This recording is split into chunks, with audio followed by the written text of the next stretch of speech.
I would expect people to be upset at some of the moves that we've done, and I've said that from our opening press conference, that we were going to make unpopular decisions at times, and I don't expect everyone to agree with the decisions that we make, but just know that we do have a plan moving forward. We will stick to that plan, and it can be painful. You saw it with some of the fans' questions and statements and comments that they're hurt, but I'm confident that we put a good product on the field, they'll come back. Manfred on the line, and I want to ask him some uncomfortable questions. I want the commissioner of baseball to come on a show that's not commissioner friendly, right, and answer some difficult questions. And I want pressure brought to bear on this man to answer some questions on what happened with this Giancarlo Stanton trade, because I believe that New York is benefiting, and therefore baseball is benefiting, and everyone's celebrating baseball right now. And there's a lonely voice in South Florida screaming that demands to be heard, and I think the commissioner of baseball needs to come on here and answer some questions that are not friendly.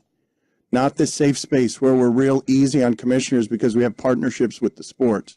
And so I don't know how I need to do this, Mike. I need your help in doing this. I'm doing it right now publicly. I am demanding that Rob Manfred come on this radio show and quit hiding with his $1.2 billion purchase price that he's so happy about, when they treated South Florida like a brothel again after getting their taxpayer-funded stadium. They treated again like a brothel with Major League's approval, putting Jeter in office, even though they knew Jeter didn't have the money to do this. They just wanted to get the price up to $1.2 billion, and in doing so, they incurred an amount of debt that made them move the Stanton contract for that amount of debt. That was agreed to before Jeter had a plan. Jeter didn't walk in and get given a team. He had a plan, and that plan was to tell baseball exactly how he planned to run his business. So baseball signed off on this, and I want Rob Manfred to come on here and answer some difficult questions.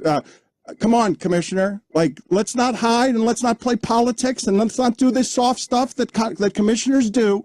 Come and defend your sport against something that it did to its customers in South Florida. Your sport doesn't deserve a fan in South Florida. Your sport is to blame for everything that's happened in South Florida with baseball interest, and you need to come and defend your sport with your face and your voice against somebody who has the facts on what happened here and saw how badly you betrayed South Florida. Come and speak on behalf of your sport, Commissioner. You need to answer some difficult questions, okay? And I don't care who at this company gets mad at me because I'm going after a commissioner of a corporate partner. This commissioner needs to come on here, and he needs to answer some questions, and needs to answer some questions about the facts of what happened here. Not on one of these friendly platforms.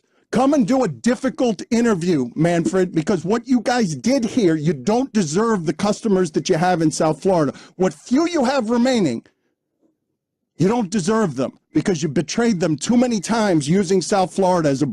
South Florida is really mad.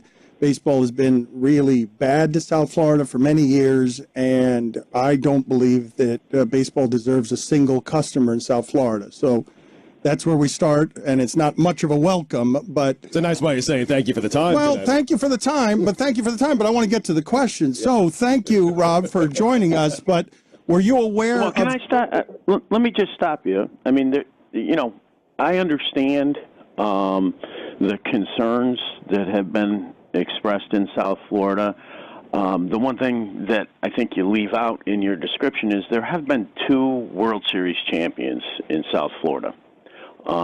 Whether people like everything that happened in between, after, or not, there's a lot of markets who would make that trade in terms of having those 2 World Series champions. Rob, were you aware of Jeter's plan to trade players and slash payroll? It's interesting. Yes or no, please? Yes or no, please? I'm happy to do yes or no's. You can elaborate afterward. I just want to know if you were aware of that plan. Did you approve a plan that had slash payroll again for South Florida? We do not approve operating decisions by any ownership, new owners, current owners, or not. And as a result, the answer to that question is no. I'm not going to be deposed like this is some adversary thing. You want to ask me questions, I'll answer them the way that I want to answer them. Okay, but if that's not fine. Good enough, we can move on. No, that's fine. I'll do it that way. But you can't come. You're coming on here and saying that you weren't aware of Jeter's plan to trade players and slash payroll. We're starting with a lie, Rob. That's where we're starting. You can't tell me you're not aware of that. And have you call me a liar? I explained to you that we do not get involved in operating level decisions in the ownership process, the ownership approval process. Clubs make those local decisions. Rob, were you aware of his plan, though? Were you aware of it? No. We did not have player-specific plans from the Miami Marlins or any other team we approve in the ownership process. Those are decisions that the individual owners. And why was he approved? Because all the bids came in low on cash. That's actually not true.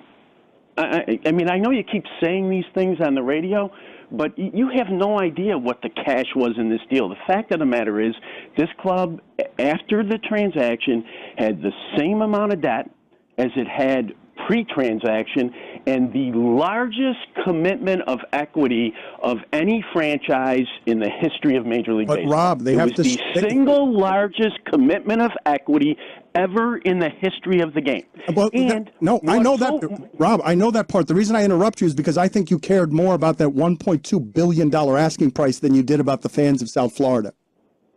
Yeah. Well, can I tell you something? You actually have no idea what I care about and don't care about.